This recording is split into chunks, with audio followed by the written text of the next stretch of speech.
Well, hello. I'm Janet Morano, the Executive Director of Priests for Life. Welcome to our program, Just Ask Janet. Now, if you have questions, I want you to send them in to me.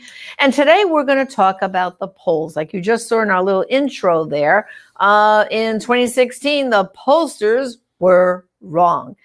Well, joining me today is a dear friend of mine and Father Pavone's. His name is Dr. Michael New. He's a professor at Catholic University in Washington, D.C., but he has been analyzing polls. Actually, he started doing this, and he's going to tell you a little bit more about it for the pro-life movement, but he also really analyzes the political polls. And right now, I think, especially people who are supporting our president and supporting the election, re-election of the most pro-life president, they're kind of getting nervous about the polls.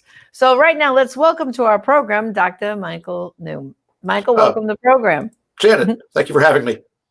Glad to have you. So you were starting to tell me how you first got into analyzing polls. So tell our viewers.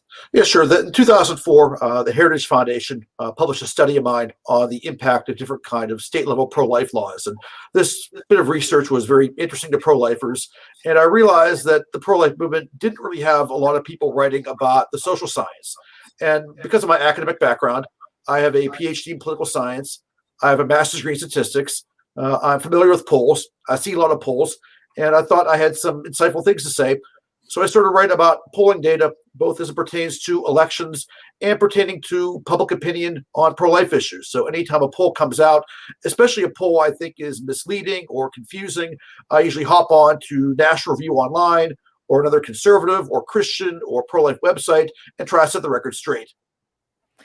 And so when you look at, like right now with this election, first of all, we can reflect back what happened with Clinton and Trump, right, in 2016. But I mean, explain to our viewers just a little basic, when you look at a poll, what do you look at? Like, how do you determine how valid is this by the sample? Are these likely voters? Are these registered voters? Are these voters who voted in 2016 to now? Give us some of the background about, depending on the poll, what does it really mean? Well, sure. A lot of the polls that you see getting a lot of media coverage, in my opinion, are really not terribly helpful for a couple of reasons. First off, what general public opinion is not terribly helpful. I really don't care what people think. I care about what voters think. And a lot of these polls just look at the general public. They don't really sort out likely voters. And some of the more sophisticated polls actually look at people who voted previously, because people who voted previously are actually likely to vote again. And I think when you look at these polls of likely voters or previous voters, they indicate a much closer race than some of the other polls. Another reason why a lot of the polls are confusing is because we don't elect the president through a national popular vote. We elect the president through the Electoral College. And, Right. National polls pick up a lot of people whose votes, frankly, are not going to be all that pivotal. I mean, very likely Joe Biden's going to win Vermont. It's very likely that Donald Trump's going to win Alabama. The states that are going to make a difference are places like Michigan and Wisconsin and Pennsylvania and Florida. So it's what's going on in these states is what matters, really not what's happening nationally. So again, when you look at these kind of swing state polls, they give us an indication that the race is much closer than some of these national polls might otherwise indicate. Right. Well, just this morning, of course, I was zipping on Fox News before coming to work, and I see that still in what we call the battleground states, a lot of these polls are still showing President Trump behind Biden. And what can you say about that? Like the polls are showing, say, like right now, they're saying Pennsylvania, Trump is behind. And what are you seeing? Well, if you look at what happened back in 2016, the polls also showed that Donald Trump was behind. And the polls turned out to be wrong. That was for several reasons. First off, in 2016, undecided voters and third-party voters at the end of the day decided to broke very heavily for President Trump. That's one thing. Another thing that we know is that when people are contacted by a pollster, sometimes they're inclined to give what they feel is a politically correct or a kind of a socially acceptable answer. And in some parts of the country, some people might be reluctant to tell a pollster that they're voting for President Trump. So I think the polls are kind of understanding his performance for that reason. Also, polls, even though they try to be random, they do oversample some demographics. And I think conversely, undersample certain demographics that are likely to support President Trump. We know that people with kind of college degrees, for instance, are more likely to vote talk to a pollster. And individuals with college degrees are a demographic that skews toward Joe Biden. So again, we know that based on who's willing to talk to a pollster, that could skew the results somewhat. So even though these battleground state polls, some of them show Donald Trump behind, I think we have very good reason to believe that we've learned in 2016, this election again is a lot closer than these polls would indicate. That's right. Well, of course, I mean, I don't think I've ever been called by a pollster myself, ever. And when I think about what I use as my, what we say, barometer is, I look at President Trump's rallies. Yep. I mean, if you've been, I'm sure, Dr. New, you've been watching them, and like, it looks to me like he gets average, easy 10,000 people at a rally, and they're still pouring in, and there's no more room for them. Mm-hmm. And now you look at Biden and Harris, and and even Obama, and they have these little drive-in things. And I saw one that was only 20 cars, and then they claimed the one for Obama had 200 cars. But what's that compared to what we're seeing on the ground? Like right now, following my broadcast, we're probably going to bring live President Trump he's not in Pensacola yet. He's in the Villages here in Florida. In fact, Father Pavone's up there, and he's with Right Side Broadcasting, emceeing that event. And here's President Trump going to not one, but two rallies today, hours, apart, jumping back on Air Force One. And the other side, they have these small little gatherings. I mean, what do you have to say about that? Well, I think there is clearly an enthusiasm gap. And we have polling data that backs that up, that they have asked Trump supporters, are you excited or enthusiastic about voting for President Trump? And they've asked the same thing to people who plan to vote for Joe Biden. And a much higher percentage of Trump supporters say they are enthusiastic about going out on election day and voting for President Trump. And that does make a difference. That an enthusiastic voter is more likely to actually vote. Not everybody does vote. Someone who is unenthusiastic or unmotivated might not vote. Also, someone who's enthusiastic is more likely to volunteer.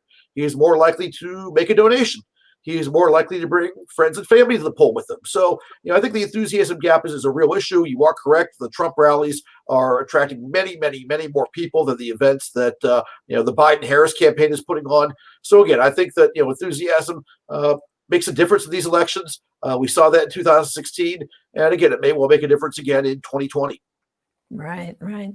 And so we have some comments coming in here. Maybe I'd like to read one to you. It says, Carmen says, so with all these mail-in ballots, the Democratic scheme of cheating, how long are we going to have to wait to find out who wins? What do you think about that, Dr. New? I really can't predict the future. I will say that, I'm not really comfortable with a lot of these mail-in ballots. I mean, I think an absentee ballot's fine because you request the absentee ballot and it's mailed to you. I really don't like the fact that states are mailing people ballots who aren't requesting them. I think that does open up the door for fraud. But that said, the Republican Party is aware of this. There are lawyers on the ground who will be sure to raise appropriate legal challenges if they think there is a significant amount of vote fraud. One thing I'd encourage everyone to do is that if you're supporting President Trump, make sure he wins by a big margin. If he wins by a big margin, it's not possible to get the result overturned by fraud. So again, I want people to go out, vote, bring friends, bring family, even friends and relatives who don't vote often. We need all hands on deck here. This is like all elections. It's very important. Some people might be inclined to sit this one out. Don't. We need everyone. All hands on deck. If you've never volunteered before, volunteer. If you only just spend an hour calling people, spend that hour. It's well worth your while. Exactly. Well, Nancy here from Florida just sent a comment in. She said that I'm from Florida and I know 8 ex-Democrats that have voted Republican, and she put go red. Mm-hmm. See that? So that's some of this effect, don't you think? I mean, I know in 2016, what really took President Trump over the top over Hillary Clinton was he attracted a whole group of first-time voters or people who had not voted in an election in over a decade. Wasn't that one of the statistics? Yeah, absolutely. That basically one of the reasons why the polls were wrong is that they had a tough time figuring out who would actually vote. And Donald Trump was an unconventional candidate.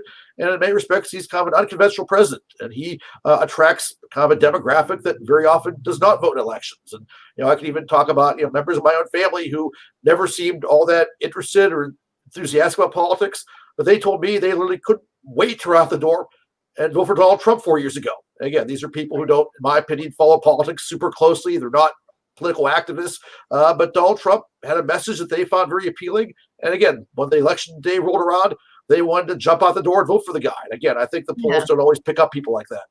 Yeah, exactly. Now, you teach at the Catholic University there in Washington, D.C., correct? Yes. And what can you tell us is the atmosphere there for the election right now on campus? Like, what's the attitude on campus? Well, first of all, are they back on campus, or is everything virtual? Well, we have invited the freshmen and the transfer students to come to campus. So, essentially, for upperclassmen, classes are online. But if you're a freshman or a transfer student, you have been invited to come back to campus. Some have come, some have not. Obviously, the pandemic obviously is kind of putting a little bit of a damper on things. But we have some groups that are active and engaged. The pro-life group Cardinals for Life is still active. They're going to the Planned Parenthood on Saturdays and praying and offering some assistance to those of us who are sidewalk counseling. College Republicans and Young Americans for Freedom are still active. A lot of their events are online, but Young Americans for Freedom did a debate watch party last night. So the students who are here are active and engaged. Obviously, political activism takes a bit of a different flavor during a pandemic, but the students who are involved in politics seem motivated, seem excited, looking forward to the election. And again, I haven't really seen, obviously, that what they can do is a little bit different, but I haven't really seen any real difference in their motivation or their enthusiasm. And would you say, because you're teaching at a Catholic university, and of course, as you know, they feel like the Catholic vote is kind of, because Biden is a Catholic, that they think more Catholics are going to swing to Biden. What's the sentiment that you get among the Catholic students there at your university? Well, Catholic University, like a lot of other Catholic universities, does attract a diverse group of students. You do get some people who are very interested in the Catholic faith, but you get people who come because they're interested in one of our academic programs or because they like our location here in Washington, D.C. The one thing I'll say is that when you see these polls of Catholics, the one thing that's very, in my opinion, misleading is that they often don't look at mass attendance all that carefully. That sadly, there are a lot of Catholics out there who do not attend Mass on a weekly basis. So when you look at kind of people who are like weekly Mass attendees, this is a demographic that's skewing very heavily toward President Trump. It's kind of the Christmas and Easter Catholics that tend to be a constituency of Joe Biden. So amongst those students and just among people I know in general who are frequent Mass attendees, they're very pleased with President Trump. They appreciate the great work he's done on sanctity of life issues. They're looking forward to voting for him. It's kind of these lukewarm Catholics who attend Mass around Christmas and Easter, but don't show up much during the rest of the year. They're a demographic that kind of is skewing toward Joe Biden. Right. And so therefore, Dr. New, when they talk about the Catholic vote, unless they incorporate the part you just said about regular Mass attending Catholics, as opposed to someone who just says, I'm Catholic because you were baptized a Catholic, raised a Catholic, and then who knows what happened there. I mean, even myself, I went away from the Catholic Church for 20 years, but I never stopped identifying as a Catholic. Of course, now I've been back for over 25 years with the church. But you know what I'm saying? I get that there's just, even I'm sure Vice President Biden himself, we wouldn't, necessarily, how can he identify as I guess I hate to use the faithful Catholic, practicing Catholic, I don't know what you want to call it, but you can't, like he has 100% pro-abortion voting record and then claim to be in line with the Catholic Church, right? Right. Essentially, he's complicit in evil if he's supporting abortion, which he has done through his votes. He's, that's a mortal sin. And I think that, he obviously is welcome to attend Mass, but I don't think someone in his position should be presenting himself for communion. Right. I think even worse, not only does he think abortion should be legal, he thinks it should be funded with taxpayer dollars. That he has changed his position on the Hyde Amendment, that he, like a lot of Democrats, did support the Hyde Amendment as a senator. So even though he thought abortion should be legal, there was a point in time where he at least thought it shouldn't be funded with federal taxpayer dollars. Now that's changed. He now opposes the Hyde Amendment. And that's a very important issue, that if he's elected president and the Democrats win a majority of seats in the House of Representatives, you could see the Hyde Amendment go by the wayside. And my research and the research of others shows the Hyde Amendment saves tens of thousands of lives every year. that once you start funding abortion with taxpayer dollars, abortion numbers goes up. And my calculations show that Hyde saves 60,000 lives every year. So we got tens of thousands of lives at stake based on the outcome of this election. That's right. That's right. All right, we have another question here. Raji O'Hara said, sad to see race baiting is now the primary concern of the Democrats. Would you agree? I'm not sure it's a primary concern. Unfortunately, I think abortion, sadly, is the primary concern of the Democrats. It's a party that just seems to be moving, leftward and leftward on sanctity of life issues. I think it's once upon a time you had Democrats at least willing to oppose taxpayer funding of abortion. President Clinton signed appropriations bills with the Hyde Amendment. President Obama signed appropriations bills with the Hyde Amendment. But that's changed now. You have a lot of Democrat elected officials now who, again, not only think abortion should be legal, they think it should be funded with, again, federal taxpayer dollars. That's a position that I think is out of step with most Americans, even out of step with a lot of people in the Democratic Party. I think that Democrats need some candidates who are going to stand up for the sanctity of life. I think these candidates would do better than a lot of people think. I was really hoping that somebody would emerge. That person probably would not have won a lot of primaries, but would have given the millions of pro-life Democrats out there a voice. And again, I think we need some people to show some leadership and try to win some elections and give the millions of pro-life Democrats out there a voice. Yeah, and when you think about it, isn't it true that Vice President Biden, as a senator, he did vote to keep the Hyde Amendment, and now he's totally flipped on that. He's promised he's going to help get rid of it, right? So that's a real flip-flop, right? Yep. But for Joe Biden, if you kind of look at his career, he's kind of just followed kind of the public opinion within the Democratic Party. That at one point, the mainstream position for a lot of Democrats was abortion should be legal, but by and large, not funded with federal taxpayer dollars. But there's been some demographic shifts in the Democratic Party that, for a long time, part of the kind of coalition of the Democratic Party included a lot of kind of older Catholic voters who came of age during the Great Depression or World War II. These voters tended to be, somewhat liberal on economic issues, but socially conservative.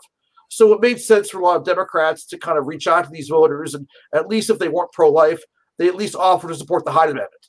Sadly, that generation of Democrats is kind of passing away. If you were 10 when the Great Depression happened, you're in your late 90s or over 100 now. So an older generation of more quote-unquote conservative Democrats has kind of passed away and being replaced with a generation that's kind of a lot more secular and a lot more liberal on these social issues. That people who support legal abortion tend to vote very heavily in Democratic primaries. Biden won to win the Democratic Party's nomination, this past election cycle. So he moved to the left and flip-flopped on the Hyde Amendment. It's just been tragic. Right. And didn't you find, Dr. New, that during the primary debates there, when we had, I don't know, about 12 Democrats on the stage, I found it amazing how they were kind of climbing over each other as to who loved abortion more, and finally they're at the point where now, they're just saying abortion up till birth, no problem, no biggie, right? I mean, isn't that the point we've gotten to? Yeah, then again, there was very little, almost no variation, really. I mean, there was not one major Democratic candidate who came out in favor of the Hyde Amendment this past election, who running for president, who came out in favor of the Hyde Amendment. Right. A couple of them made some statements, vague statements about considering a ban on very late-term abortions, but, typically what they propose are health exemptions that would, render these kinds of limits kind of toothless. So it was interesting. I mean, you had literally 20 Democrats running for president. A lot of them were not serious contenders for the nomination. You would think that just political self-interest, somebody would want to do something different. You're not going to break out of the pack doing what everybody else is doing. You might break out of the pack and do something different. And again, we've calculated there's tens of millions of pro-life Democrats out there who really aren't being represented by anybody. You'd think that some ambitious Democrat would, try to do something a little bit different and get some of those people to vote for him. That 20 million votes goes a long way in a primary. And again, it's not like that candidate would win the nomination, but it would give those pro-life Democrats, a real voice and some visibility and maybe a chance to win elections down the road. Right. And then as far as polling companies concerned, there's so many out there that you hear. Is there one or two polling companies that you would say when you see their predictions for this election, you would say to them, well, I would trust them a little bit more because of fill in the blank reason. Are there any companies that you would say are better than others? I think Rasmussen is a pretty reputable pollster. I think they're worth paying attention to. I may mispronounce their name, but the Trafalgar Group, Trafalgar, they actually got the 2016 election correct. They try to do Really? different things to, or very close to it. They were probably the most accurate pollster, and they're predicting that President Trump is doing a lot better than the other pollsters. They're kind of well aware that, Trump voters are reluctant to talk to pollsters. Sometimes they make it clear that the poll is automated. They think if a poll is automated and people are not talking to a live person, they're going to reveal their preferences more accurately. So they have kind of some ways to try to really tease out people's real opinions and not, avoid situations where people are just saying what a pollster might want to hear. So I think that's a pollster worth keeping an eye on. And again, they are predicting that Trump is doing better than a lot of the other pollsters out there. Right. Well, I know what you mean when you say like, oh, well, some people who are voting for Trump are kind of not saying it. And I see that's true even with people who put out yard signs.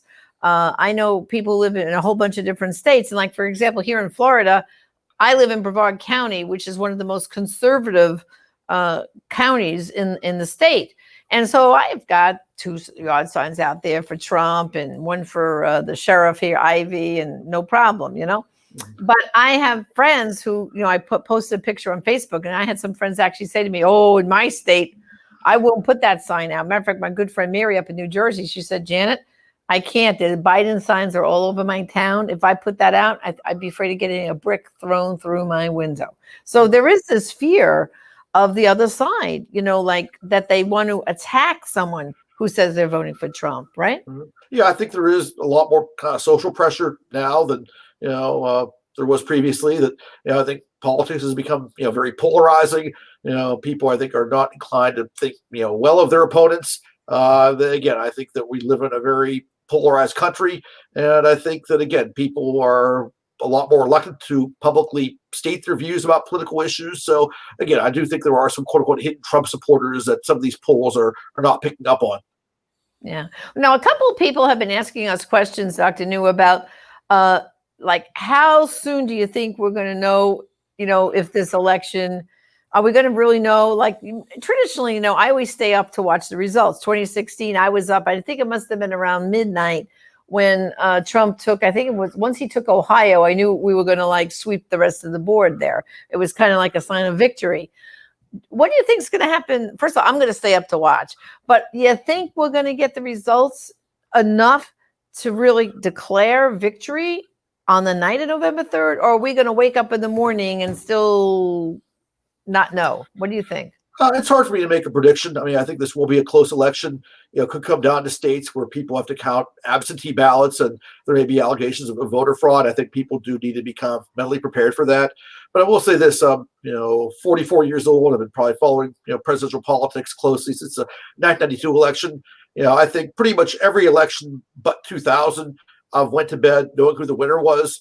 There was this past election, 2016, most people were pretty sure that Trump was going to win, but there was still a little bit of uncertainty, I think, on election night. I think that, people thought that if the trends continued, he was going to win. He did win. So again, I think that just looking at kind of the history, very often we know election night who the winner is. I think that anything is possible.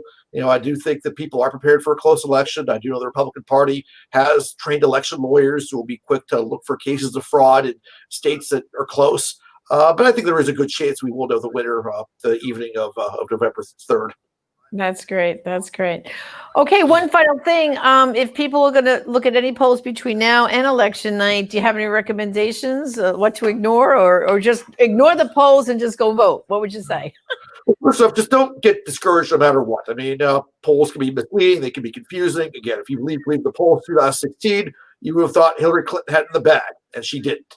So I would say that whatever the polls show, don't get discouraged. Vote. That's right. Even if President Trump is not doing well in your state, vote for him anyway. Even if you live in a blue state where it looks like Biden is going to win by a large margin, I can guarantee you that even if President Trump won't win your state, you may have good statewide candidates that deserve your support. You certainly have good local candidates that deserve your support. So the better that President Trump does, even these blue states, that does help pro-life people, running in state and local races. So I encourage everyone to vote. I'd say if you can't help yourself and want to look at the polls, pay close attention to the swing state polls. The national polls, in my opinion, just are not terribly helpful. Again, we don't elect the president through a national vote. Right. We it's the Electoral College, and we need to think about places like Wisconsin and Michigan and Pennsylvania and Florida.